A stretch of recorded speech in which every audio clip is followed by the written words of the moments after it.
Welcome to Blurr. Today's story is The Horla, a chilling psychological horror tale by Guy de Maupassant. First published in 1887, The Horla explores the terrifying descent of a man who believes he is being haunted and controlled by an invisible, supernatural entity. As reality begins to fracture, the story blurs the line between madness and the unknown, creating an atmosphere of growing dread and paranoia. Guy de Maupassant, a master of short fiction, is renowned for his sharp psychological insight and dark realism. In The Horla, he channels his own fears of mental collapse into one of the most unsettling horror stories ever written. If you enjoy eerie classics, psychological horror, and stories that crawl inside your mind, you're in the right place. Let's begin.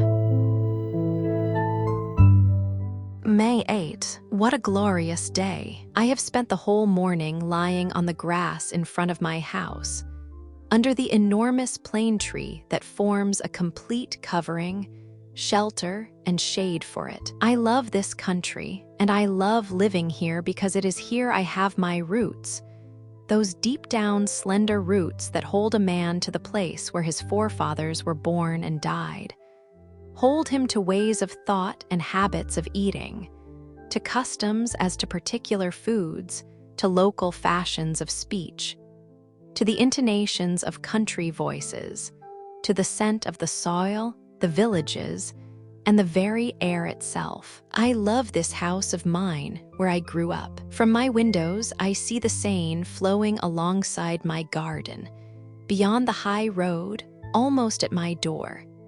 The great wide Seine, running from Rouen to Havre, covered with passing boats. Away to the left, Rouen, the widespread town, with its blue roofs lying under the bristling host of Gothic belfries. They are beyond number, frail or sturdy, dominated by the leaden steeples of the cathedral, and filled with bells that ring out in the limpid air of fine mornings, sending me the sweet and far-off murmur of their iron tongues, a brazen song borne to me on the breeze, now louder, now softer, as it swells or dies away. How beautiful this morning has been. Towards 11 o'clock, a long convoy of boats followed each other past my gate, behind a squat tug looking like a fly, and wheezing painfully as it vomited thick clouds of smoke. After two English yachts whose crimson awnings rose and fell against the sky,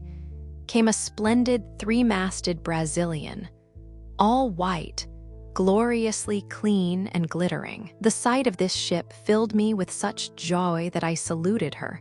I don't know why. May 11. I have had a slight fever for the last few days.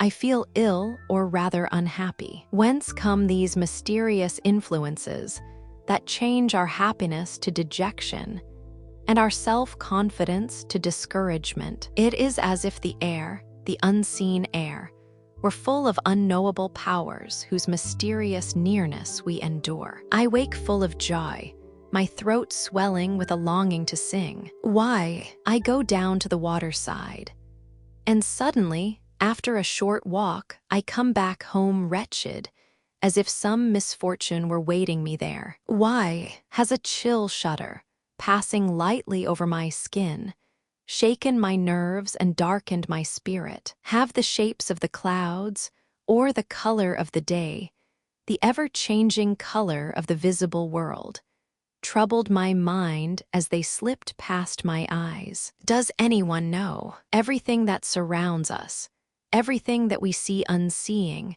everything that we brush past unknowing, everything that we touch impalpably, everything that we meet unnoticing, has on us, on the organs of our bodies, and through them on our thoughts, on our very hearts, swift, surprising, and inexplicable effects. How deep it is, this mystery of the invisible! We cannot fathom it with our miserable senses, with our eyes that perceive neither the too small nor the too great, nor the too near, nor the too distant, nor the inhabitants of a star, nor the inhabitants of a drop of water, with our ears that deceive us, transmitting the vibrations of the air to us as sonorous sounds. They are fairies who by a miracle transmute movement into sound, from which metamorphosis music is born, and make audible in song the mute quivering of nature. With our smell, feebler than a dog's, with our taste, that can only just detect the age of a wine. If only we had other organs to work other miracles on our behalf. What things we could discover round us. May 16. I am certainly ill. I have been so well since last month. I have a fever, a rotten fever, or rather a feverish weakness that oppresses my mind as wearily as my body. All day and every day I suffer this frightful sense of threatened danger, this apprehension of coming ill or approaching death, this presentiment which is doubtless the warning signal of a lurking disease germinating in my blood and my flesh. May 18. I have just consulted my doctor, for I was not getting any sleep. He found that my pulse is rapid, my eyes dilated, my nerves on edge, but no alarming symptom of any kind. I am to take douches and drink bromide of potassium. May 25. No change. My case is truly strange. As night falls, an incomprehensible uneasiness fills me, as if the night concealed a frightful menace directed at me. I dine in haste, then I try to read, but I don't understand the words.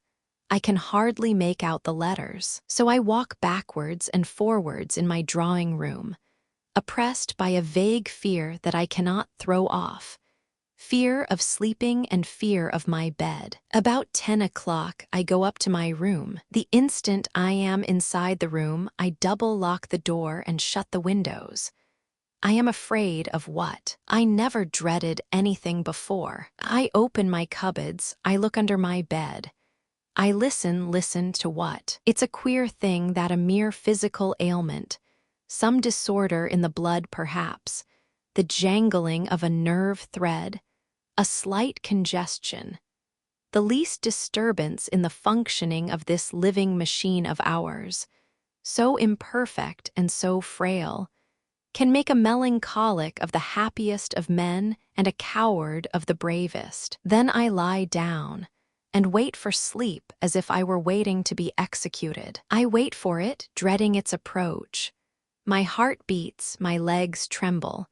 My whole body shivers in the warmth of the bedclothes, until the moment I fall suddenly on sleep, like a man falling into deep and stagnant waters, there to drown. Nowadays I never feel the approach of this perfidious sleep.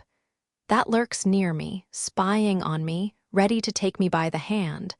Shut my eyes, steal my strength. I sleep for a long time, 2 or 3 hours. Then a dream, no, a nightmare seizes me. I feel that I am lying down and that I am asleep. I feel it and I know it. And I feel too that someone approaches me, looks at me, touches me, climbs on my bed, kneels on my chest, takes my neck between his hands and squeezes with all his might, strangling me. I struggle madly in the grip of the frightful impotence that paralyzes us in dreams. I try to cry out, I can't. I try to move, I can't.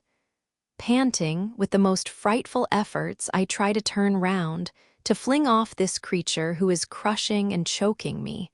I can't do it. And suddenly I wake up, terrified, covered with sweat. I light a candle. I am alone. The crisis over, a crisis that happens every night. I fall at last into a quiet sleep until daybreak. June 2. My case has grown worse. What can be the matter with me? Bromide is useless. Douches are useless. Lately, by way of wearying a body already quite exhausted, I went for a tramp in the forest of Raumer. At first I thought that the fresh air, the clear sweet air, full of the scents of grass and trees, was pouring a new blood into my veins and a new strength into my heart. I followed a broad glade, then I turned towards Beauville, by a narrow walk between two ranks of immensely tall trees that flung a thick green roof, almost a black roof, between the sky and me. A sudden shudder ran through me, not a shudder of cold, but a strange shudder of anguish. I quickened my pace, uneasy at being alone in this wood, unreasonably, stupidly, terrified by the profound solitude. Abruptly, I felt that I was being followed, that someone was on my heels, as near, touching me. I swung round. I was alone. I saw behind me only the straight open walk, empty, high, terrifyingly empty. It stretched out in front of me too, as far as the eye could see, as empty and frightening. I shut my eyes. Why? And I began to turn round on my heel, at a great rate, like a top. I almost fell. I opened my eyes again. The trees were dancing. The earth was swaying. I was forced to sit down. Then, I didn't know now which way I had been walking. A strange thought. A strange thought. I didn't know anything at all now. I took the right-hand way and found myself back in the avenue that had led me into the middle of the forest. June 3. The night has been terrible. I am going to go away for several weeks. A short journey will surely put me right. July 2. Home again. I am cured. I have had, moreover, a delightful holiday. I visited Mont Saint Michel, which I didn't know. What a vision one gets, arriving at Avranches as I did towards dusk. The town lies on a slope, and I was taken into the public garden at the end of the city. A cry of astonishment broke from me. A shoreless bay stretched before me as far as eye could see. It lay between opposing coasts that vanished in distant mist, and in the midst of this vast tawny bay, under a gleaming golden sky, a strange hill, somber and peaked, thrust up from the sands at its feet. The sun had just sunk, and on a horizon still riotous with color was etched the outline of this fantastic rock that bore on its summit a fantastic monument. At daybreak I went out to it. The tide was low, as on the evening before, and as I drew near it, the miraculous abbey grew in height before my eyes. After several hours walking, I reached the monstrous pile of stones that supports the little city dominated by the great church. I clambered up the steep, narrow street. I entered the most wonderful Gothic dwelling made for God on this earth, as vast as a town, with innumerable low rooms hollowed out under the vaults and high galleries slung over slender columns. I entered this gigantic granite jewel, as delicate as a piece of lace, pierced everywhere by towers and airy belfries where twisting stairways climb.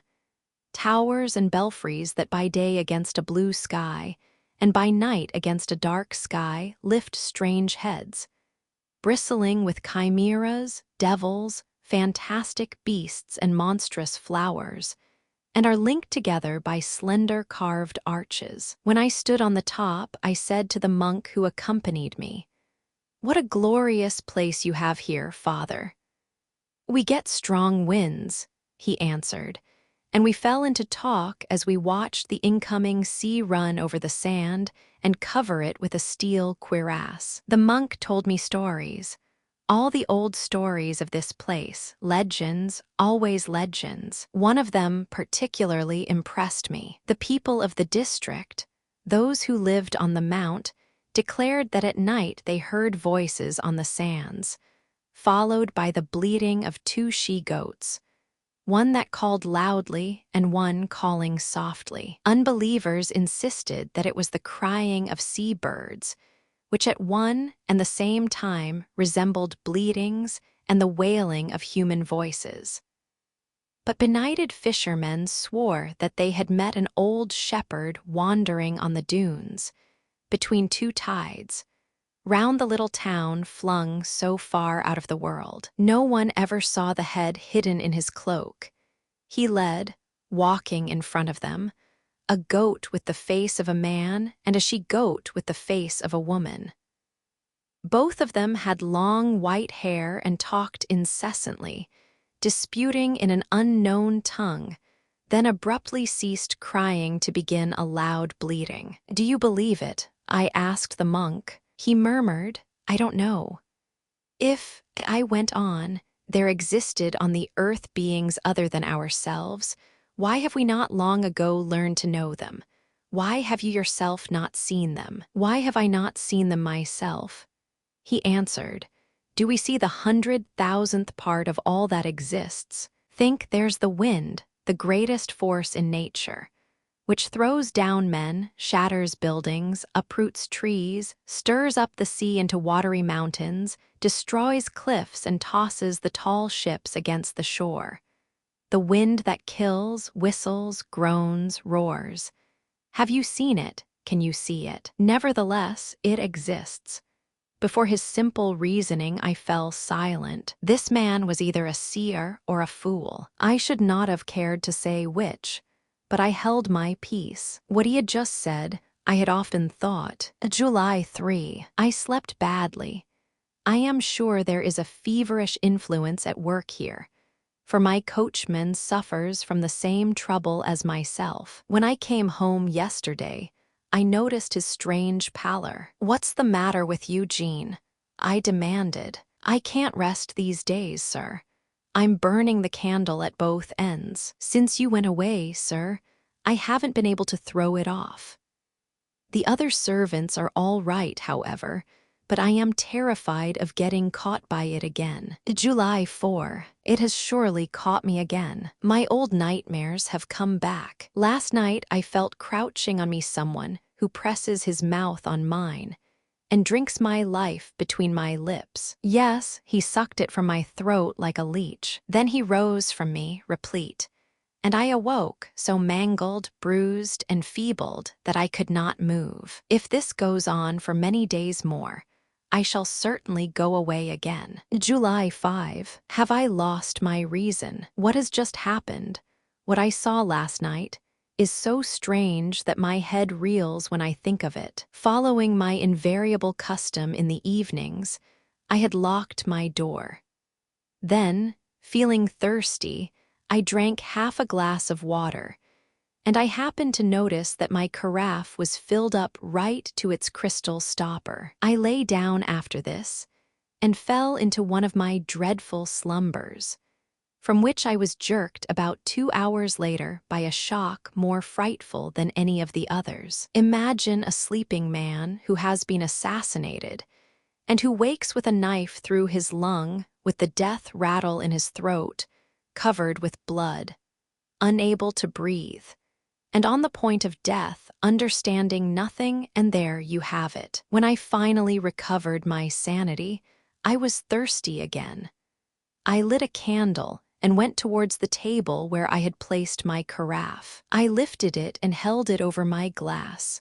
Not a drop ran out. It was empty. It was completely empty. At first, I simply didn't understand. Then all at once a frightful rush of emotion so overwhelmed me that I was forced to sit down, or say rather that I fell into a chair. Then I leaped up again and looked round me. Then I sat down again, lost in surprise and fear, in front of the transparent crystal. I gazed at it with a fixed stare, seeking an answer to the riddle. My hands were trembling. Had someone drunk the water? Who?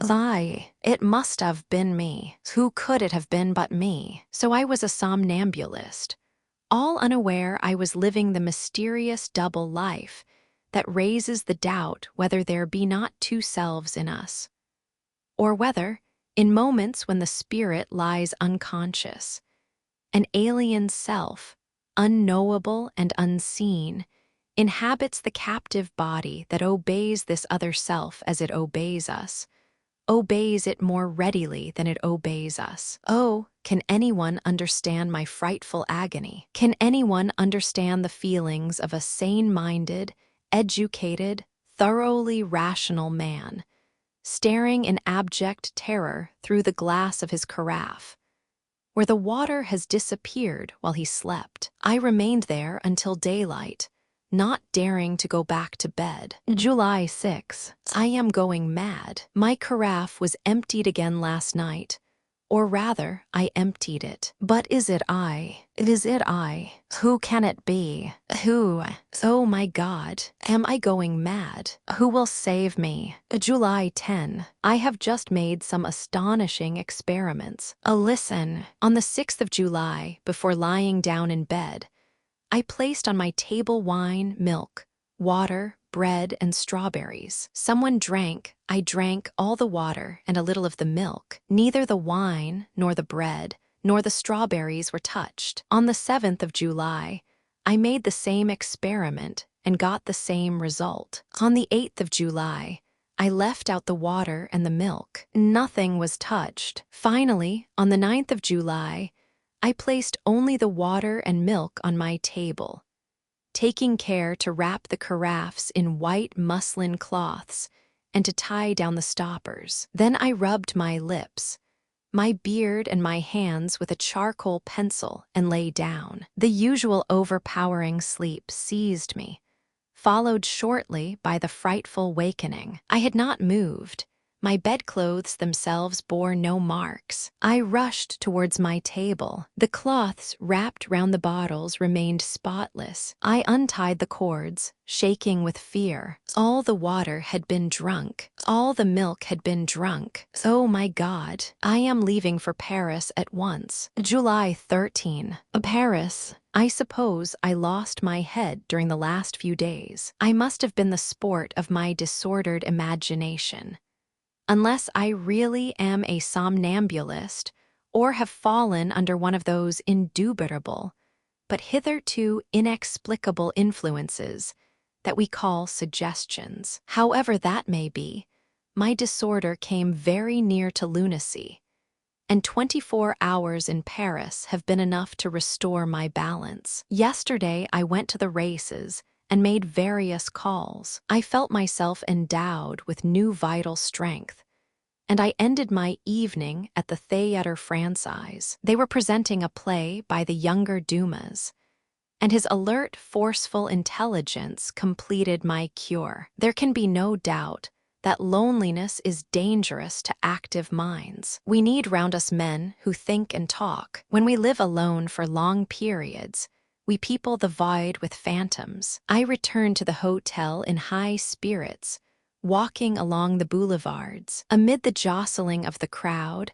I thought ironically on my terrors, on my hallucinations of a week ago, when I had believed, yes, believed that an invisible being dwelt in my body. How weak and shaken and speedily unbalanced our brains are immediately they are confronted by a tiny, incomprehensible fact. Instead of coming to a conclusion in these simple words, I do not understand because the cause eludes me.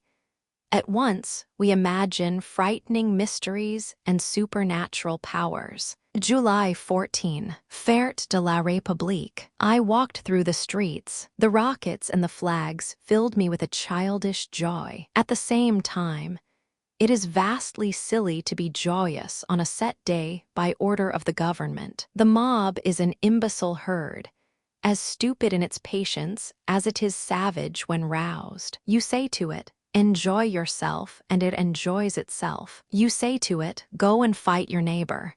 It goes to fight. You say to it, vote for the emperor.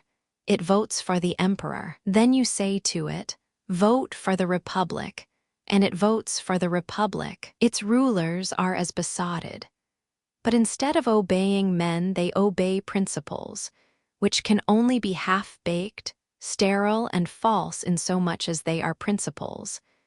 That is to say, ideas reputed certain and immutable, in this world where nothing is sure, since light and sound are both illusions. July 16. Yesterday I saw some things that have profoundly disturbed me. I dined with my cousin, Mme. Sablé, whose husband commands the 76th Light Horse at Limoges. At her house, I met two young women, one of whom has married a doctor parent, who devotes himself largely to nervous illnesses and the extraordinary discoveries that are the outcome of the recent experiments in hypnotism and suggestion. He told us at length about the amazing results obtained by English scientists and by the doctors of the Nancy School. The facts that he put forward struck me as so fantastic that I confessed myself utterly incredulous. We are, he declared, on the point of discovering one of the most important secrets of nature. I mean one of the most important secrets on this earth. For there are certainly others as important away yonder in the stars. Since man began to think, since he learned to express and record his thoughts, he has felt the almost impalpable touch of a mystery impenetrable by his clumsy and imperfect senses. And he has tried to supplement the impotence of his organic powers by the force of his intelligence. While this intelligence was still in a rudimentary stage, this haunting sense of invisible phenomena clothed itself in terrors such as occur to simple minds. Thus are born popular theories of the supernatural, the legends of wandering spirits, fairies, gnomes, ghosts. I'll add the god myth itself, since our conceptions of the artificer-creator, to whatever religion they belong, are really the most uninspired, the most unintelligent, the most unacceptable products of the fear-clouded brain of human beings. Nothing is truer than that saying of Voltaire's, "God has made man in his image, but man has retorted upon him in kind." But for a little over a century, we have had glimpse of a new knowledge. Mesmer and others have set our feet on a fresh path, and more specially during the last 4 or 5 years, we have actually reached surprising results. My cousin, as incredulous as I, smiled. Dr. Parent said to her, "Shall I try to put you to sleep, madam?" "Yes, do." She seated herself in an armchair, and he looked fixedly into her eyes as if he were trying to fascinate her. As for me, I felt suddenly uneasy. My heart thumped, my throat contracted. I saw Mme. Sable's eyes grow heavy, her mouth twitch, her bosom rise and fall with her quick breathing. Within 10 minutes, she was asleep. "Go behind her," said the doctor. I seated myself behind her. He put a visiting card in her hands and said to her, "Here is a looking glass. What can you see in it?" "I see my cousin," she answered. "What is he doing?" "He is twisting his mustache. And now, he is drawing a photograph from his pocket." "Whose photograph is it?" "His." She was right. And this photograph had been sent me at my hotel only that very evening. "What is he doing in the photograph?" "He is standing with his hat in his hand."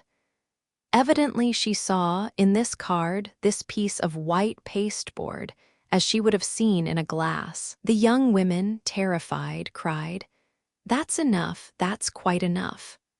But the doctor said authoritatively, "You will get up tomorrow at 8 o'clock. Then you will call on your cousin at his hotel, and you will beg him to lend you 5,000 francs that your husband has asked you to get and will exact on his next leave." Then he woke her up. On my way back to the hotel, I thought about this curious séance, and I was assailed by doubts, not of the absolutely unimpeachable good faith of my cousin, whom since our childhood I had looked upon as my sister, but of the possibility of trickery on the doctor's part. Had he concealed a looking-glass in his hand, and held it before the slumbering young woman when he was holding before her his visiting card. Professional conjurers do things as strange. I had reached the hotel by now, and I went to bed. Then in the morning, towards 8:30, I was roused by my man who said to me, "MME, Sablé wishes to speak to you at once, sir."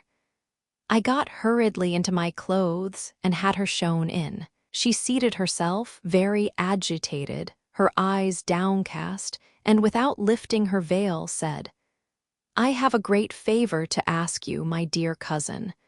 "What is it, my dear?" "I hate to ask it of you, and yet I must. I need desperately 5,000 francs. You need it?" "Yes, I, or rather my husband, who has laid it on me to get it." I was so astounded that I stammered as I answered her. I wondered whether she and Dr. Parent were not actually making fun of me, whether it weren't a little comedy they had prepared beforehand and were acting very well. But as I watched her closely, my doubts vanished entirely. The whole affair was so distasteful to her that she was shaking with anguish, and I saw that her throat was quivering with sobs. I knew that she was very rich, and I added, "What? Do you mean to say that your husband can't call on 5,000 francs? Come think, are you sure he told you to ask me for it?" She hesitated for a few moments as if she were making a tremendous effort to search her memory. Then she answered, "Yes, I'm quite sure. Has he written to you?" She hesitated again, reflecting. I guessed at the tortured striving of her mind. She didn't know. She knew nothing, except that she had to borrow 5,000 francs from me for her husband. Then she plucked up courage to lie. "Yes, he has written to me. But when? You didn't speak to me about it yesterday." "I got his letter this morning." "Can you let me see it?" No, it is very intimate, too personal. I've burned it." "Your husband must be in debt, then." Again she hesitated, then answered, "I don't know." I told her abruptly, "The fact is I can't lay my hands on 5,000 francs at the moment, my dear." A kind of agonized wail broke from her. "Oh, I implore you, get it for me."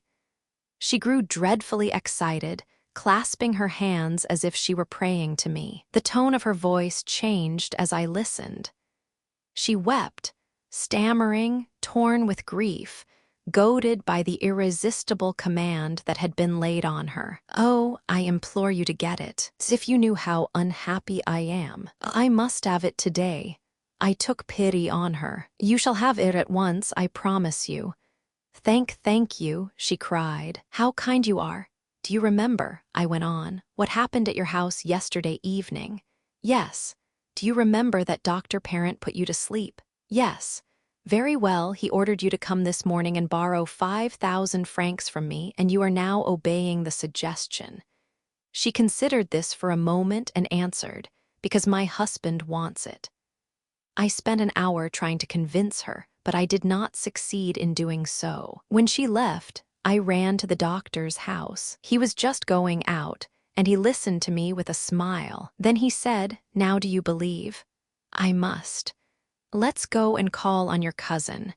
She was already asleep on a day bed, overwhelmed with weariness. The doctor felt her pulse and looked at her for some time. One hand lifted towards her eyes that slowly closed under the irresistible compulsion of his magnetic force. When she was asleep, "Your husband has no further need for 5,000 francs. You will forget that you begged your cousin to lend it to you, and if he speaks to you about it, you will not understand." Then he woke her up. I drew a note case from my pocket. "Here is what you asked me for this morning, my dear." She was so dumbfounded that I dared not press the matter. I did, however, try to rouse her memory. But she denied it fiercely, thought I was making fun of her, and at last was ready to be angry with me. Back at the hotel, the experience has disturbed me so profoundly that I could not bring myself to take lunch. July 19. I have told several people about this adventure, and been laughed at for my pains. I don't know what to think now. The wise man says, perhaps. July 21. I dined at Bougival. Then I spent the evening at the rowing club dance. There's no doubt that everything is a question of places and persons. To believe in the supernatural in the island of Grenouiller would be the height of folly. But at the top of Mont St. Michel, in the Indies, we are terrified under the influence of our surroundings. I am going home next week, July 30. I have been home since yesterday. All is well. August 2. Nothing fresh. The weather has been glorious. I spend my days watching the Seine run past. August 4. The servants are quarreling among themselves. They declare that someone breaks the glasses in the cupboard at night. My man blames the cook, who blames the housemaid, who blames the other two. Who is the culprit? It would take a mighty clever man to find out. August 6. This time I am not mad. I've seen something. I've seen something. I've seen something. I have no more doubts. I've seen it. I'm still cold to my fingertips. My nerves are still racked with terror. I've seen it. At 2 o'clock, in broad daylight, I was walking in my rose garden, between the autumn roses that are just coming out. As I paused to look at a Gayant des Badails, which bore 3 superb flowers, I distinctly saw, right under my eye, the stem of one of these roses bend as if an invisible hand had twisted it, then break as if the hand had plucked it. Then the flower rose, describing in the air the curve that an arm would have made carrying it towards a mouth, and it hung suspended in the clear air, quite alone, motionless. A terrifying scarlet splashed 3 paces from my eyes. I lost my head and flung myself on it, grasping at it. My fingers closed on nothing. It had disappeared. Then I was filled with a savage rage against myself. A rational, serious-minded man simply does not have such hallucinations. But was it really an hallucination? I turned round to look for the flower, and my eyes fell on it immediately. It had just been broken off, and was lying between the 2 roses that still remained on the branch. Then I went back to the house, my senses reeling. Now I was sure as I am that day follows night, that there lived at my side an invisible being who fed on milk and water, who could touch things, take them, move them from one place to another, endowed therefore with a material nature. Imperceptible to our senses though it was, and living beside me under my roof. August 7. I slept quietly. He has drunk the water from my carafe, but he did not disturb my sleep. I wonder if I am mad. Sometimes, as I walk in the blazing sunshine along the riverbank, I am filled with doubts of my sanity, not the vague doubts I have been feeling, but precise and uncompromising doubts. I have seen madmen.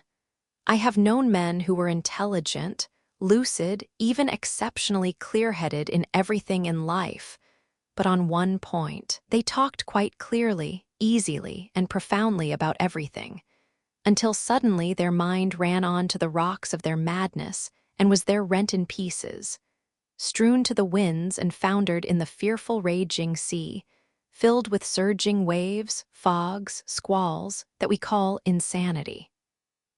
I should certainly have thought myself mad, absolutely mad if I were not conscious, if I were not perfectly aware of my state of mind, if I did not get to the bottom of it and analyze it with such complete clearness. I must be, in fact, no worse than a sane man troubled with hallucinations. There must be some unknown disturbance in my brain, one of those disturbances that modern physiologists are trying to observe and elucidate. And this disturbance has opened a deep gulf in my mind, in the orderly and logical working of my thoughts. Similar phenomena take place in a dream that drags us through the most unreal phantasmagoria, without sowing the least surprise in our minds, because the mechanism of judgment, the controlling censor, is asleep, while the imaginative faculty wakes and works. Can one of the invisible strings that control my mental keyboard have become muted? Sometimes, after an accident, a man loses his power to remember proper names or verbs or figures or only dates. The localization of all the different faculties of the mind is now proved. Is there anything surprising, therefore, in the idea that my power of examining the unreality of certain hallucinations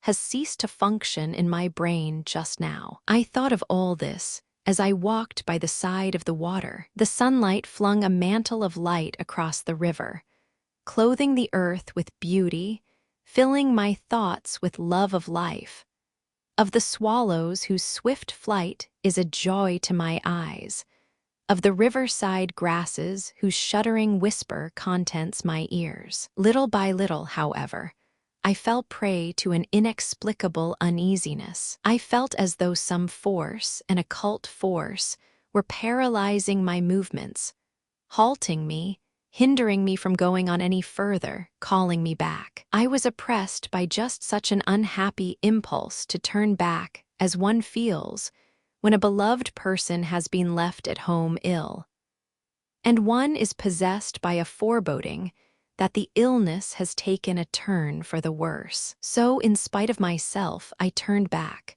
sure that I should find bad news waiting in my house, a letter or a telegram. There was nothing, and I was left more surprised and uneasy than if I had had yet another fantastic vision. August 8. Yesterday I spent a frightful night. He did not manifest himself again, but I felt him near me, spying on me, watching me, taking possession of me, dominating me, and more to be feared when he hid himself in this way than if he gave notice of his constant, invisible presence by supernatural phenomena. However, I slept. August 9. Nothing, but I am afraid. August 10. Nothing, what will happen tomorrow. August 11. Still nothing.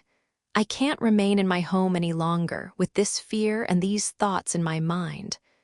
I shall go away. August 12. 10 o'clock in the evening. I have been wanting to go away all day. I can't. I have been wanting to carry out the easy, simple act that will set me free, go out. Get into my carriage to go to Rowan. I can't. Why? August 13. Under the affliction of certain maladies, all the resources of one's physical being seem crushed, all one's energy exhausted, one's muscles relaxed, one's bones grown as soft as flesh, and one's flesh turned to water. In a strange and wretched fashion, I suffer all these pains in my spiritual being. I have no strength, no courage, no control over myself, no power even to summon up my will. I can will nothing, but someone wills for me and I obey. August 14. I am lost. Someone has taken possession of my soul and is master of it. Someone orders all my acts, all my movements, all my thoughts. I am no longer anything. I am only a spectator, enslaved, and terrified by all the things I do. I wish to go out. I cannot. He does not wish it. And I remain dazed, trembling in the armchair where he keeps me seated. I desire no more than to get up, to raise myself, so that I can think I am master of myself again. I can't do it. I am riveted to my seat, and my seat is fast to the ground, in such fashion that no force could lift us. Then, all at once, I must go to the bottom of my garden and pick strawberries and eat them. Oh, my God, my God, my God, is there a God? If there is one, deliver me, save me, help me. Pardon me, pity me, have mercy on me. How I suffer, how I am tortured, how terrible this is. August 15. Well, think how my poor cousin was possessed and overmastered When she came to borrow 5,000 francs from me, she submitted to an alien will that had entered into her, as if it were another soul, a parasitic, tyrannical soul. Is the world coming to an end? But what is this being? This invisible being who is ruling me? This unknowable creature? This wanderer from a supernatural race? So unseen ones exist. Then why is it that since the world began they have never manifested themselves in so unmistakable a fashion as they are now manifesting themselves to me? I have never read of anything like the things that are happening under my roof. If I could only leave it, if I could go away, fly far away and return no more, I should be saved. But I can't. August 16. Today I was able to escape for 2 hours. Like a prisoner who finds the door of his cell accidentally left open, I felt that I was suddenly set free, that he had withdrawn himself. I ordered the horses to be put in the carriage as quickly as possible, and I reached Rouen. Oh, what a joy it was to find myself able to tell a man, "Go to Rouen and be obeyed." I stopped at the library, and I asked them to lend me the long treatise of Dr. Hermann Herestauss on the unseen inhabitants of the antique and modern worlds. Then, just as I was getting back into my carriage with the words, "To the station," on my lips, I shouted. I didn't speak, I shouted in a voice so loud that the passers-by turned round. "Home," and I fell, overwhelmed with misery, onto the cushions of my carriage. He had found me again and taken possession once more. August 17. What a night! What a night! Nevertheless, it seems to me that I ought to congratulate myself. I read until 1 o'clock in the morning. Hermann Herestauss, a doctor of philosophy and theogony, has written an account of all the invisible beings who wander among men or have been imagined by men's minds. He describes their origins, their domains, their power, but none of them is the least like the being who haunts me. It is as if man, the thinker, has had a foreboding vision of some new being, mightier than himself, who shall succeed him in this world.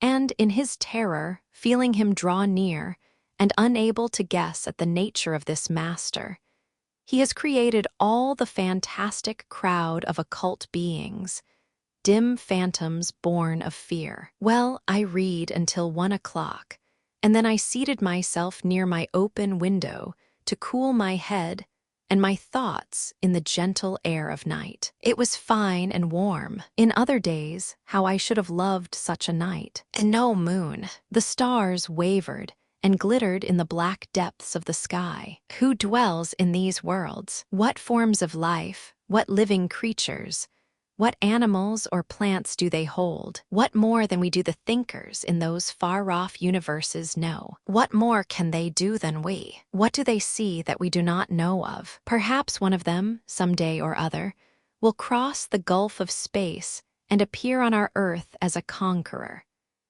Just as in olden days the Normans crossed the sea to subdue wealthy nations, we others are so infirm, so defenseless, so ignorant, so small, on this grain of dust that revolves and crumbles in a drop of water. So dreaming, I fell asleep in the fresh evening air. I slept for about 40 minutes and opened my eyes again without moving, roused by I know not what vague and strange emotions. At first I saw nothing. Then all at once I thought that the page of a book lying open on my table had turned over of itself. Not a breath of air came in at the window. I was surprised, and I sat waiting. About 4 minutes later, I saw with my own eyes another page come up and turn back on the preceding one, as if a finger had folded it back. My armchair was empty, seemed empty. But I realized that he was there, he, sitting in my place and reading. In one wild spring, like the spring of a maddened beast resolved to eviscerate his trainer, I crossed the room to seize him and crush him and kill him. But before I had reached it, My seat turned right over as if he had fled before me. My table rocked. My lamp fell and was extinguished. And my window slammed shut as if I had surprised a malefactor who had flung himself out into the darkness, tugging at the sashes with all his force. So he had run away.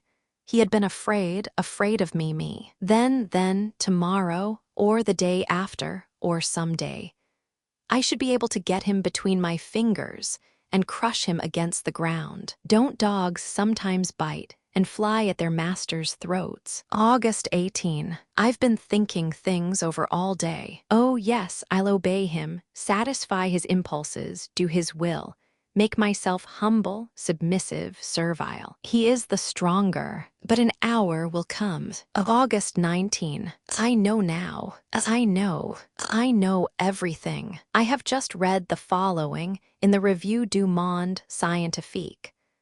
A strange piece of news reaches us from Rio de Janeiro. Madness, an epidemic of madness, comparable to the contagious outbursts of dementia that attacked the peoples of Europe in the Middle Ages, is raging at this day in the district of São Paulo. The distracted inhabitants are quitting their houses, deserting their villages, abandoning their fields, declaring themselves to be pursued, possessed, and ordered about like a human herd by certain invisible but tangible beings, vampires of some kind, who feed on their vitality while they sleep, in addition to drinking milk and water without, apparently, touching any other form of food. Professor Don Pedro Henriquez, accompanied by several learned doctors, has set out for the district of São Paulo to study on the spot the origins and the forms taken by this surprising madness, and to suggest to the emperor such measures as appear to him most likely to restore the delirious inhabitants to sanity.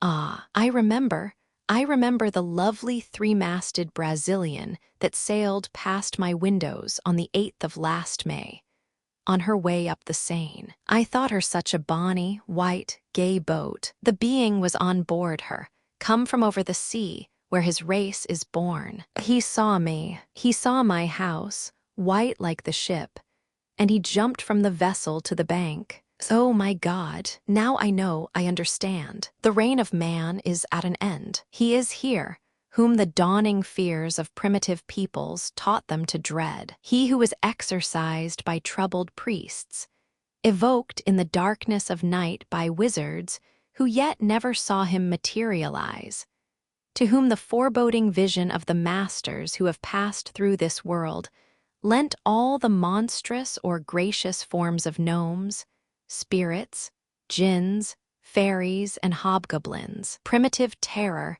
visualized him in the crudest forms.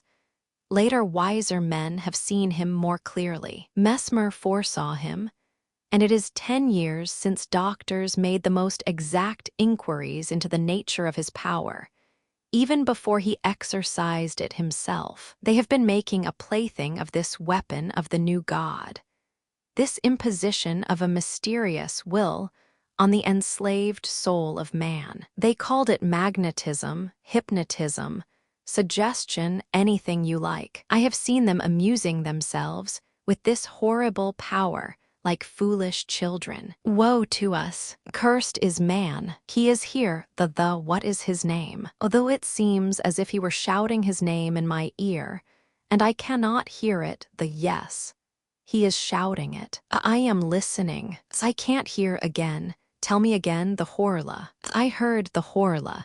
It is he, the Horla, he is here. Oh, the vulture has been used to eat the dove, the wolf to eat the sheep, the lion to devour the sharp-horned buffalo, man to kill the lion with arrow, spear, and gun. But the Horla is going to make of man what we have made of the horse and the cow, his thing, his servant, and his food, by the mere force of his will. Woe to us! But sometimes the beast rebels and kills his tamer. I too want I could, but I must know him, touch him, see him. Scientists say that the eye of the beast is not like ours, and does not see as ours does. And my eye fails to show me this newcomer who is oppressing me. Why? Oh, the words of the monk of Mont Saint Michel come to my mind. Do we see the 100,000th part of all that exists? Think there's the wind, the greatest force in nature, which throws down men, shatters buildings, uproots trees, stirs up the sea into watery mountains, destroys cliffs and tosses the tall ships against the shore. The wind that kills, whistles, groans, roars. Have you seen it? Can you see it? Nevertheless, it exists. And I considered further.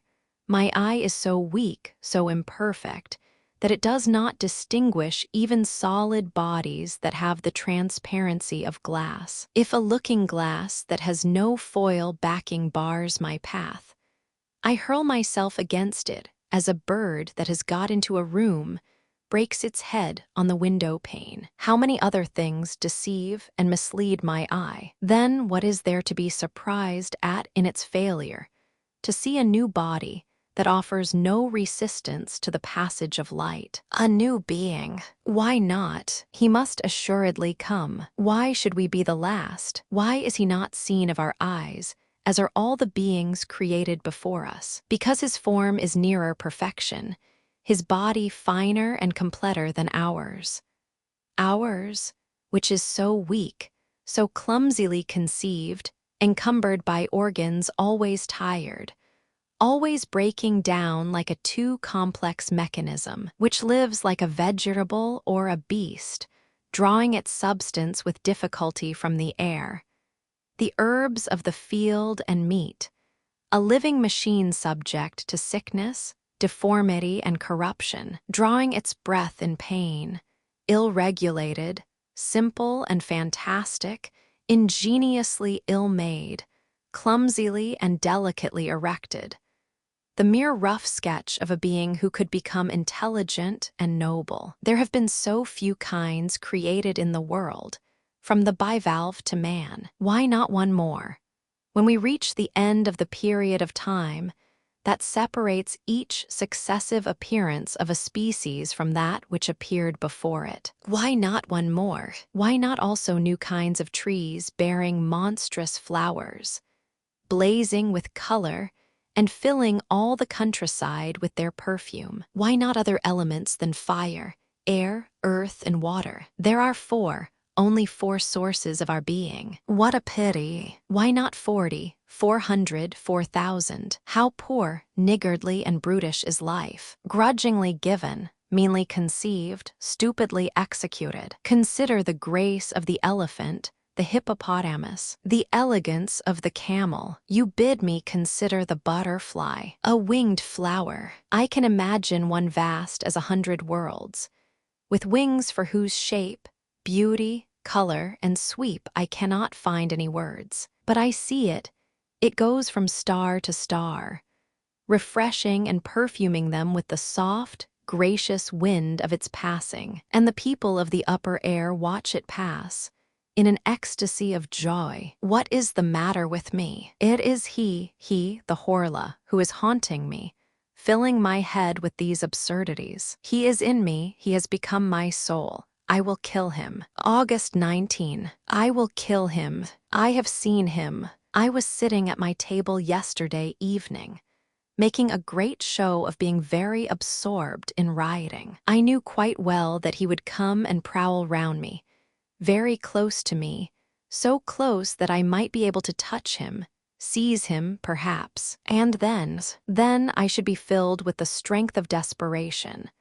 I should have hands, knees, chest, face, teeth to strangle him, crush him, tear him, rend him. With every sense quiveringly alert, I watched for him. I had lit both my lamps and the 8 candles on my chimney-piece, as if I thought I should be more likely to discover him by this bright light. In front of me was my bed, an old oak 4-poster. On my right, the fireplace.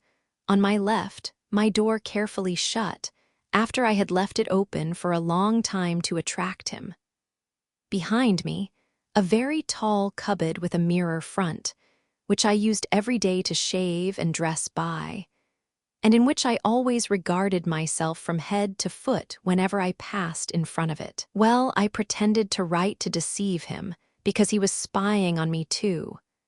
And all at once, I was certain that he was reading over my shoulder, that he was there, his breath on my ear. I stood up, my hand outstretched, and turned round, so quickly that I almost fell. What do you think? The room was as light as day, and I could not see myself in my looking glass. It was empty, transparent, deep, filled with light. I was not reflected in it, and I was standing in front of it. I could see the wide, limpid expanse of glass from top to bottom, and I stared at it with a distraught gaze.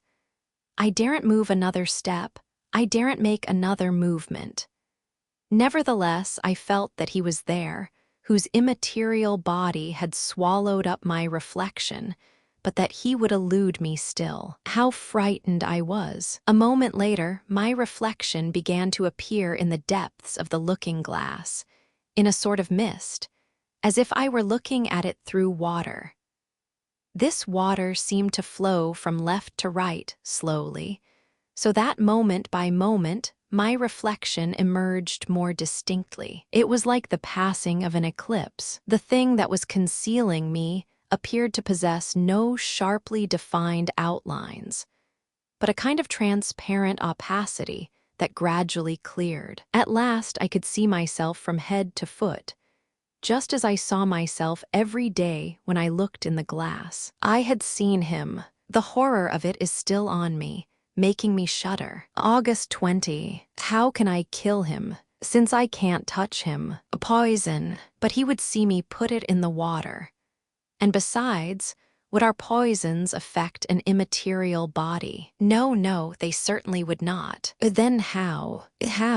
August 21. I have sent for a locksmith from Rouen, and ordered him to fit my room with iron shutters, such as they have in certain hotels in Paris, to keep out robbers. He is to make me, also, a similar sort of door. Everyone thinks me a coward, but much I care for that. September 10. Rouen Hotel Continental. It is done, but is he dead? My brain reels with what I have seen. Yesterday the locksmith put up my iron shutters and my iron door, and I left everything open until midnight, although it began to get cold. All at once I felt his presence, and I was filled with joy, a mad joy. I rose slowly to my feet and walked about the room for a long time, so that he should suspect nothing.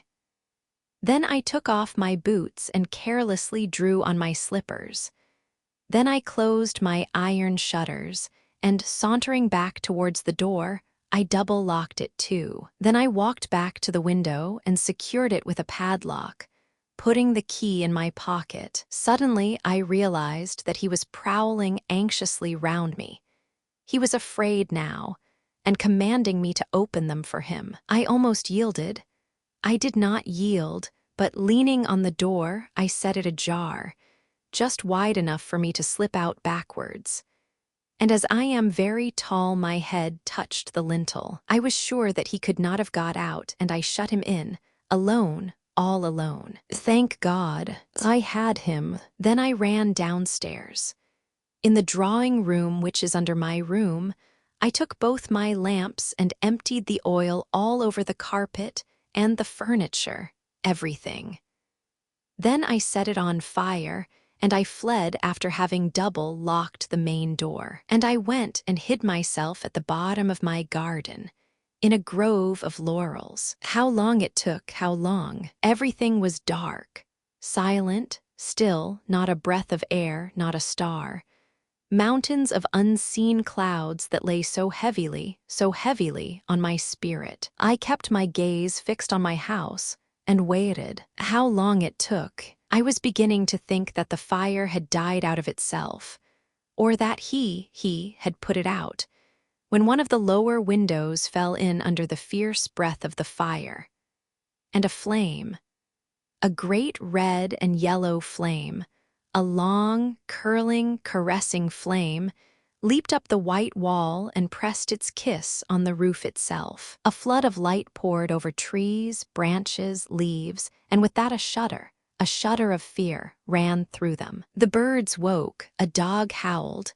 I thought the dawn was at hand. In a moment, 2 more windows burst into flame, and I saw that the lower half of my house was now one frightful furnace. But a cry, a frightful, piercing, agonized cry, a woman's cry, stabbed the night, and 2 skylights opened. I had forgotten my servants. I saw their distraught faces and their wildly waving arms. Then, frantic with horror, I began to run towards the village, shouting, "Help! Help!